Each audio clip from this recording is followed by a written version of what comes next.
Hey everybody, good Thursday morning. Eddie William Sellers coming to you right now, live from East Point, Georgia. Top of the morning, everybody. Hope you're doing well. Let's get right to the post this morning. I'm somewhat delicate and finicky in this season of life. I sleep with my air on at 65.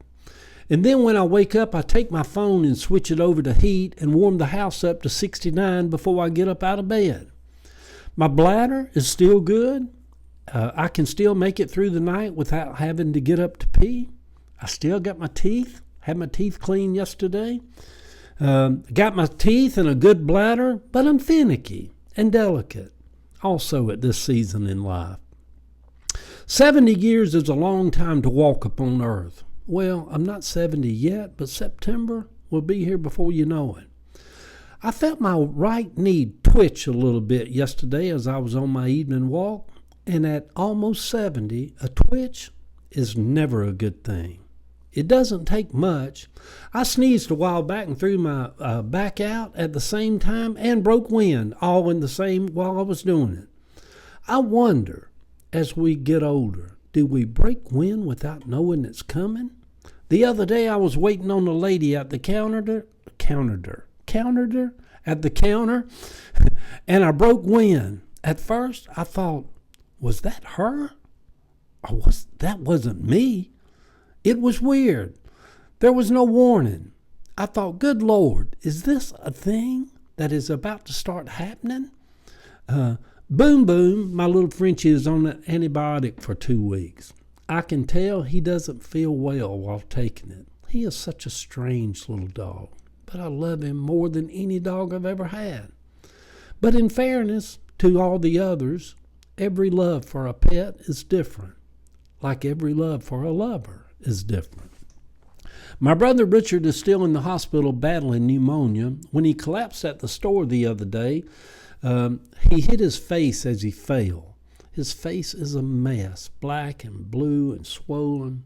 He is going to need to be on an oxygen tank going forward. Why is it when somebody breaks wind unexpectedly, it is always so funny? It's hard to keep a straight face when somebody does it around you, especially in a small church and everyone hears it. I heard it one time while I was up speaking at a funeral. It almost threw me off my game. Years ago, we used to buy a whoopee cushion and sit it somewhere and make someone believe they had broken wind when they sat down. And as kids, we would just laugh and laugh at the hilarity of it. And I say broken wind because fart seems such a dirty word, doesn't it? Just a dirty word. Fart seems about as dirty as fuck. Although, since Trump's been elected president, I've taken a liking to using the word fuck. I go around scratching my head all the time like, what the fuck? What the fuck? You know? So, the foul word in the past would send souls to the deepest pits of hell for simply whispering it. Now, I kind of like it. The big chicken swap and meet is coming to Coweta County Fairgrounds tomorrow, Saturday and Sunday, in Newnan here in Georgia. I look forward to going. Plus, the old farmers will have some vegetable plants for sale. Even after all of these years, I still love chickens. It is said that we are what we love. Maybe I'm just an old rooster and part dog and part artist and part writer and a good lover, because I love all those things. Good Thursday morning, sweet people. Happy birthday, Jim Swilly. You still have the magic and you still walk on water. The picture over on my Facebook page, and I'm on Facebook, Substack, Instagram, YouTube, all these kind of things. So come on over, say hey to me. Let's be Facebook buddies, friends. Send me a friend request. The picture over on Facebook is Boom Boom. Me and little buddy are enjoying the morning fire. We're both delicate to the chill in the house. So anyhow, everybody, I said happy birthday to Jim Swilly. For the last 10 or 12 years, I've went once a week to, now it's called Metron. It meets at Atlanta Theater on Sunday mornings. It's kind of more of a, Jim Swilly is more of a life coach, former preacher, current preacher, just a really good guy. He has a book.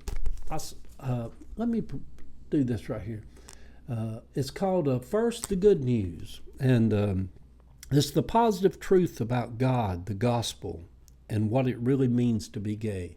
And some of you people that don't know Jim, he was all on national news. I think in 2012 he had a mega church here in Atlanta, big church out here in Conyers, and he came out to his congregation on a service there, and it made national headlines, and you know, he was all on CNN and all that kind of stuff. And so I went to hear him one Thursday night. He had a little group he was meeting over in Virginia Highlands, and I went, and Ava went with me. And I don't know, I just felt like there was something decent about the guy. And after, I think, 12 years of going, I just can attest to the fact that he's just a decent guy. And his husband, Ken, have been so kind and sweet to me and to Ava. They've been spiritual leaders in our lives, and I'm just so glad that he's still alive and still around and still going on. And he teaches, for those of you, look him up online, Bishop Jim Swilly. Jim Swilly, you Google him, he's all over the thing. He's wrote about 30 books.